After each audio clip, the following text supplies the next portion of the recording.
Buenas chiquis, estamos hoy en otro podcast y este podcast va a tratar de algo que me habéis estado pidiendo muchísimo y es la comunicación.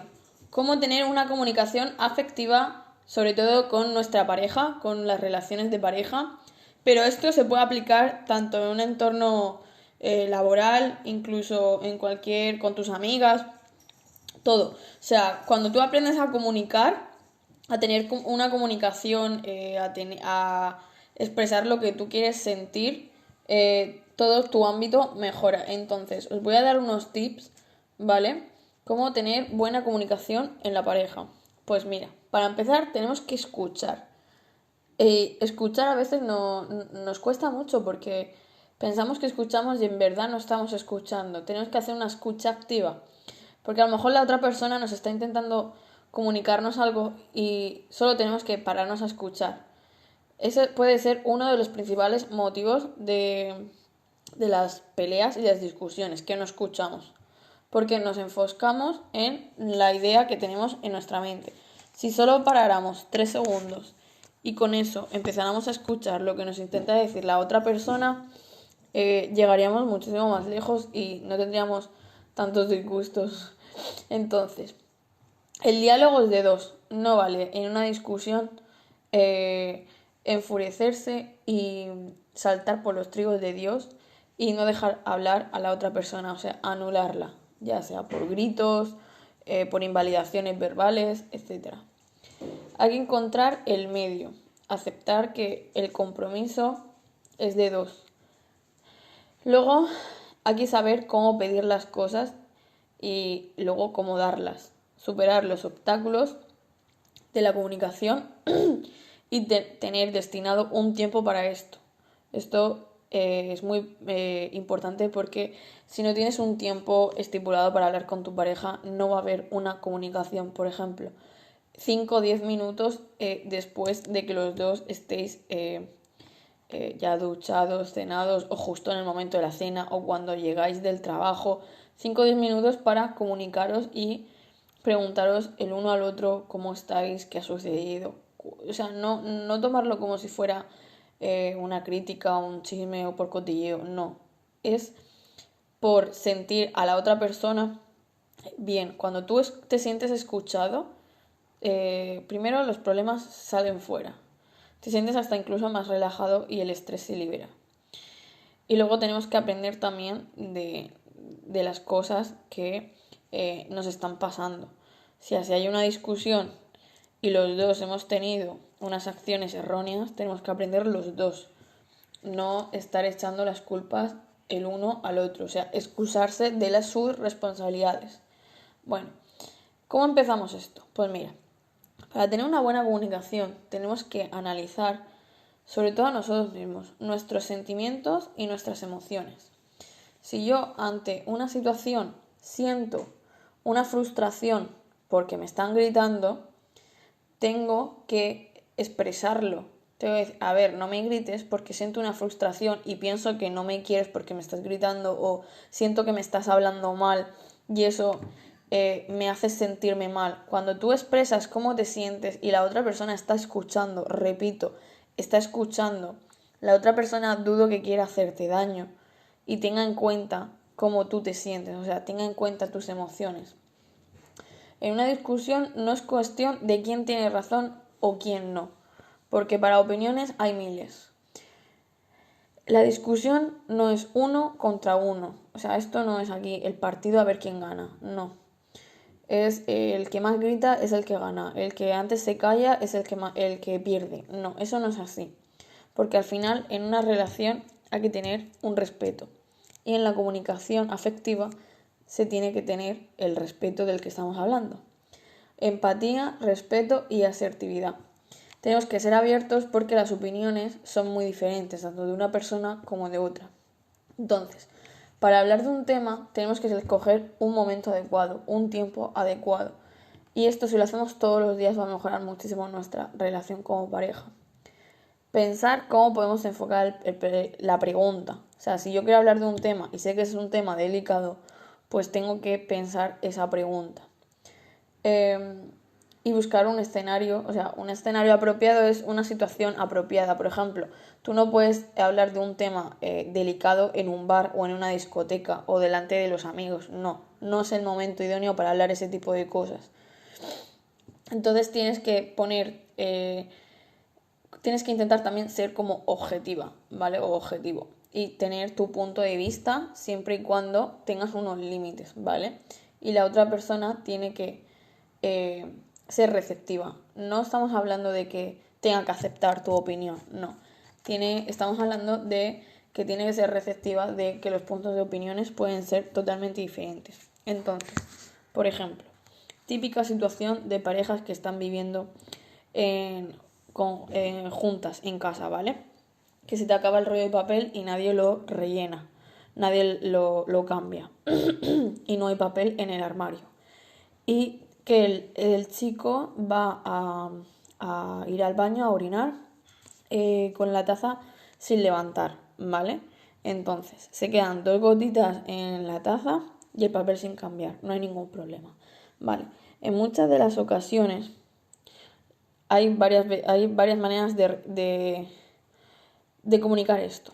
La primera sería, no has cambiado el papel, el rollo de papel, y has manchado esto. Es como una orden.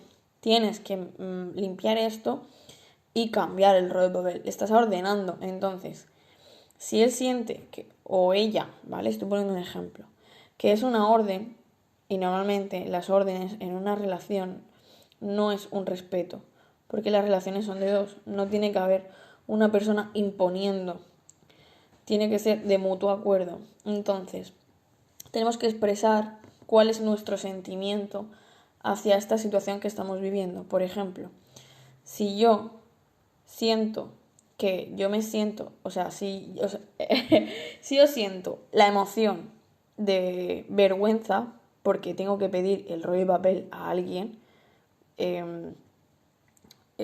yo tengo que mostrar ese sentimiento, el sentimiento de vergüenza, ¿vale? Si yo siento frustración o incluso hasta asco, porque si yo me siento encima de una taza del váter y está mojada de pipí, mis muslos se llenan de orina de mi pareja y es como un poco de asco, ¿no? Es como desagradable. Entonces yo tengo que mostrar esa emoción a mi pareja, porque al final esa persona no va a querer, joderte o hacerlo adrede. Pero si tú le dices, tienes que hacer esto, tienes que tal, pues al final lo toman como una orden y no es la manera correcta de hacerle entender. Y esto sucede con cualquier cosa. Por ejemplo, si te llama alguien para reclamarte algo que no está en tu responsabilidad, tú no te tienes por qué poner mal. Tienes que pensar que si es tu responsabilidad o no es tu responsabilidad. Vale, no es mi responsabilidad, entonces pongo mi límite. En otros podcasts hemos estado hablando de la importancia de los límites personales para la autoestima. Y es que en una comunicación tú también tienes que saber cuándo tienes que poner los límites. Porque si no es algo que a ti te incumbe, o sea, no es de tu responsabilidad, tienes que dar tienes que dar el mensaje. O sea, al final lo que se trata en la comunicación afectiva sobre todo, es que tú estás transmitiendo un mensaje, estás compartiendo el mensaje y la otra persona lo recibe y tiene que comprender ese mensaje.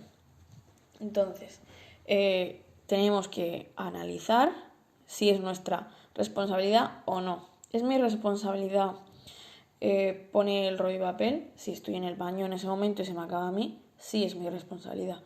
Si no se me acaba a mí, lógicamente no es mi responsabilidad. ¿Tengo que? Pues eso ya lo dejo en stand-by. Pero siempre se puede comunicar a la otra persona. Entonces, esto también viene al tema de las peleas. Por ejemplo, ¿está en mí en que una persona me levante la voz? ¿Tengo que seguir con esa discusión con una voz elevada? No. ¿Está en mí cambiar el tono de voz? Sí. Entonces sí la puedo manejar. Tenemos que buscar la emoción y el sentimiento que nos trae ese suceso. Si es una discusión y me siento atacada, me siento enfadada, incluso me puedo sentir hasta triste, yo expongo esa emoción. Me siento triste porque pienso que me estás atacando cuando me levantas la voz. Estás mostrando emoción y ese sentimiento. Ponemos el límite, que sería otro paso.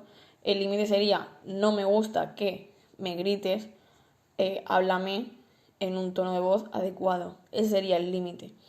Entonces, también podemos hacer en una conversación, podemos decir palabras que estamos intentando, por ejemplo, cambiar. Si tú, por ejemplo, eres una persona que ante los estímulos o los problemas exteriores que te vengan, sueles llorar mucho y la persona siempre te ataca diciéndote: es que ya estás llorando, es que siempre estás igual, es que no sabes actuar de otra manera, vale, no hay ningún problema. ¿Cómo vamos a comunicar nuestra frustración y el por qué estoy yo llorando? Pues muy fácil. Aunque estés llorando en ese mismo instante, tú dices: yo soy así, pero estoy intentando cambiarlo. O sea, estás diciendo ya que es algo que no te gusta, ¿vale? Pero que lo vas a cambiar. O si en ese momento no estás llorando, puedes decir: antes lloraba, o sea, como en pasado, ¿vale? Porque aplicando las cosas en pasado, aunque luego te pasen, no quiere decir que en todas las peleas llores, pero si en esa conversación tú no estás llorando, pues puedes aplicar el antes. ¿Por qué? Porque estás haciendo a tu subconsciente que ya creas que esa situación la tienes superada, porque tú ya no sueles llorar en las peleas. Entonces muestras esa seguridad, ese límite de decir: yo antes lloraba y estoy intentando mejorar esto, o estoy llorando porque tengo una frustración o una tristeza, o sea, la emoción, y pongo el límite. Estoy intentando cambiarlo. Pero eso no, y ahora pongo el mensaje. Importante el mensaje. ¿Cuál es el mensaje? Eso no tiene nada que ver con el tema de conversación. Por ejemplo, si tú a mí me estás atacando porque yo te he dicho que cambies el papel higiénico y yo me he sentido mal porque me estás gritando y me pongo a llorar, no tiene nada que ver que yo llore a que tú cambies el papel higiénico o no. Entonces, la otra persona, digamos que se está excusando. Como tú estás llorando, no se puede hablar contigo y te dejo como cosa perdida. No, no se puede excusar de sus responsabilidades. Por ejemplo, si tú tienes que llevar un pedido, ¿vale? Y dependes de otra persona, no me incumbe a mí que esa persona no se haya presentado para que el pedido se haga. Entonces, no es mi responsabilidad, pero si aún encima me estás atacando, yo me siento mal por lo que sea, porque eres una persona allegada a mí y me siento mal cuando me tratas mal, porque al final el gritar no es una falta de respeto y parece que no me quieras. Siento que tú te estás excusando de tu responsabilidad, que es llevar el paquete, se presente o no se presente la otra persona. A mí me tienes que dejar al margen de eso. Pongo el límite, que es déjame al margen de eso, y ponte en contacto con la persona con la que tienes que recoger el paquete. Entonces, independientemente de yo si lloro o no lloro en esa discusión, o me pongo enfadada o lo que sea, tú no puedes excusarte de tu responsabilidad, porque hay gente que en las peleas y en las discusiones lo aprovechan para excusarse de la acción, o sea, la responsabilidad que tienen que llevar a cabo. Y bueno, dicho esto, voy a terminar con un ejercicio, ¿vale? O sea, hay un juego que es como hacer los juegos de roles. Los juegos de roles es ponernos en la situación del otro. Si hemos tenido una discusión muy fuerte, es muy bueno comunicarnos de: a ver, puedes en un momento imitar cómo yo me he puesto, o sea, cómo me has visto a mí en esta discusión, y a lo mejor esa persona te está imitando y tú hay cosas que no te has dado cuenta, como por ejemplo, esa persona ya ha venido enfadada de fuera, ¿vale? Ha tirado las cosas al suelo, o sea, el macuto, o ha tirado la chaqueta o los zapatos, los ha dejado por ahí tirados en el suelo sin recogerlos, y se ha puesto a andar con golpes muy fuertes en el suelo, o sea, como que anda como enfadado, ¿vale? Entonces, todos esos pequeños detalles que tú no te estás dando cuenta, cuando la persona te lo dice, sientes que ya venías enfadado de antes. Entonces, acabas aceptando que si has tenido en ese momento una discusión, no es porque estuvieras enfadado con tu pareja, es porque has pagado la discusión de antes con tu pareja. Entonces tú no has sido responsable de tus actos, ¿vale? Y eso es un ejercicio que se puede hacer en cualquier situación.